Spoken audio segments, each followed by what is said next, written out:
En la capilla y repique de campanas navideñas. Y en el pesebre una Hola hermanos, el día de hoy 4 de enero del 2020, pues ya saben, es 4 de enero litúrgicamente también, porque estas ferias, estos días antes de la Epifanía se llaman así, precisamente son ferias de Navidad y se marcan así, 2 de enero, 3 de enero, 4 de enero, bueno, entonces 4 de enero mañana celebraremos, insisto, en la mayoría de los países, la solemnidad de la Epifanía. Algunos la trasladan, ya saben, al próximo lunes con la celebración de los Reyes Magos, porque hay una tradición preciosa detrás de esto que vale la pena siempre subrayar. Hoy no tenemos memoria obligatoria, día de Santa Ángela de Foligno, es día de San Manuel González García, obispo, primer obispo auxiliar de Málaga, nace en 1877 en Sevilla, pero su familia era de origen malagueño. Luego pasa a ser obispo de Málaga y durante la época de la Guerra Civil Española pues pasa a ser obispo de Palencia. Va a morir en 1940, precisamente un 4 de enero. Se le considera, fíjense, toda su gran devoción era la unión eucarística reparadora. Eso es lo que él andaba buscando. Por eso he querido hablar de él brevemente, ¿no? Porque fíjense, hablaba mucho de esto, de aquello que viene de la tradición de Santa Margarita María Alacoque, en las visiones al Sagrado Corazón de Jesús, que le pedía que había que reparar todo el daño que hemos hecho a los Sagrados Corazones. Ayer fue primer viernes, hoy es primer sábado, entonces por eso he querido hablar de él. Él hablaba mucho de esos sagrarios abandonados, es decir, que no son visitados. Y nosotros tenemos que hacer, miren, una vocación, una vida cristiana verdadera se solidifica delante del sagrario, delante de Jesús Eucaristía. No solamente porque le comulgamos, porque de nada sirve estar yendo de visita y luego no lo comemos, porque la Eucaristía es para eso, es para hacer comida. Pero bueno, tampoco perdemos de vista que la vida espiritual se solidifica, como les digo, se construye también en las visitas al Santísimo, en pasar horas, si es necesario, de rodillas delante de Jesús Eucaristía. Así que muy bien, viene muy bien, como les digo, el día de hoy porque es primer sábado del mes, de hecho es el primer sábado de todo el año 2020. Bueno, vamos a las lecturas del día de hoy. Capítulo 3, del versículo 7 en adelante de la primera carta de San Juan. Hijos míos, no dejen que nadie los engañe. Quien practica la santidad es santo como Cristo es santo. Quien vive pecando se deja dominar por el diablo, ya que el diablo es pecador desde el principio. Pues bien, para eso se encarnó el Hijo de Dios, para deshacer las obras del diablo.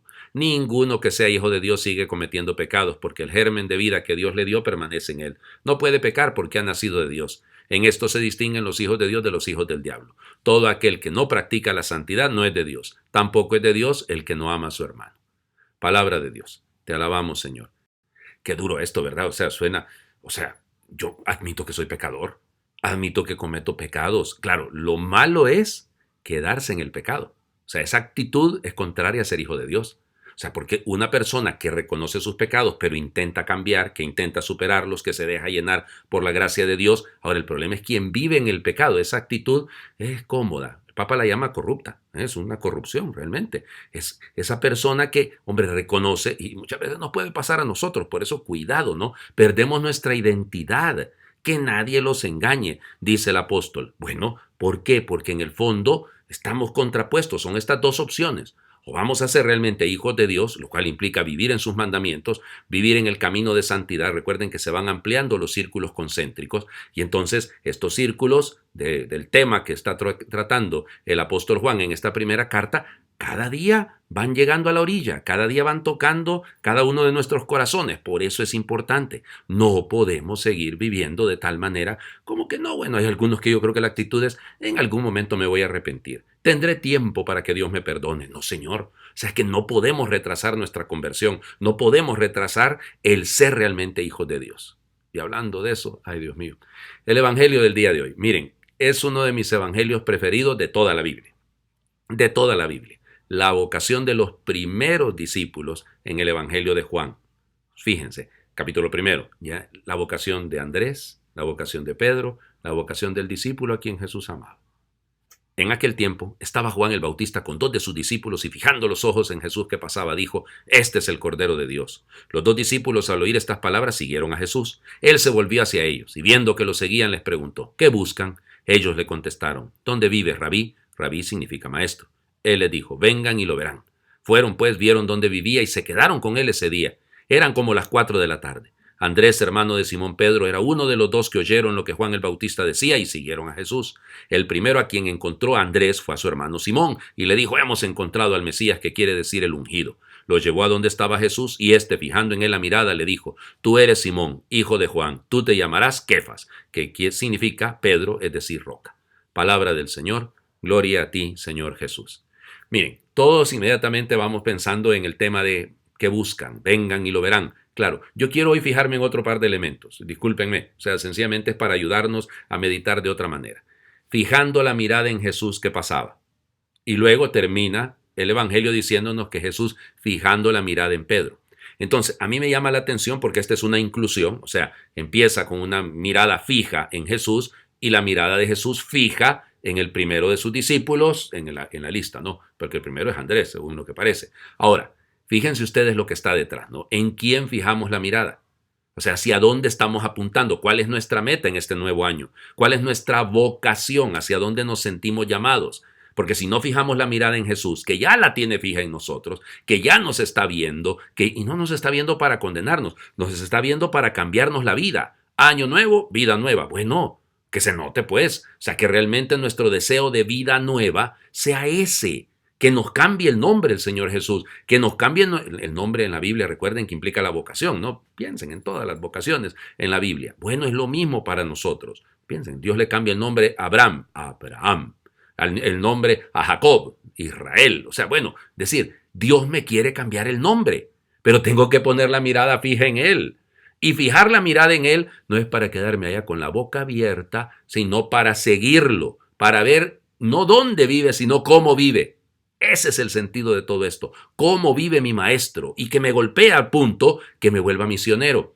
¿Dónde debo empezar la misión? En la familia. Andrés, a quien fue a buscar, fue a su hermano Pedro, a su hermano Simón, ¿no? Es decir, esto es lo que tenemos que aprender. O sea, si este año no ponemos la mirada fija en el Señor, es decir, apuntamos hacia su voluntad, y si no nos dejamos llevar por Él, ir a ver, mueva los pies, pues, hombre, mueva el corazón, Señor, usted no se quede ahí, ay, Dios mío, acómodo, no, ay, que me venga a buscar el Señor, ¿cómo que me venga a buscar el Señor? Y luego, lo otro, como les digo, no se quede con eso. Andrés y Juan eran como las 4 de la tarde y recordaban aquello como en un poema. Qué lindo estuvimos a las 4 de la tarde.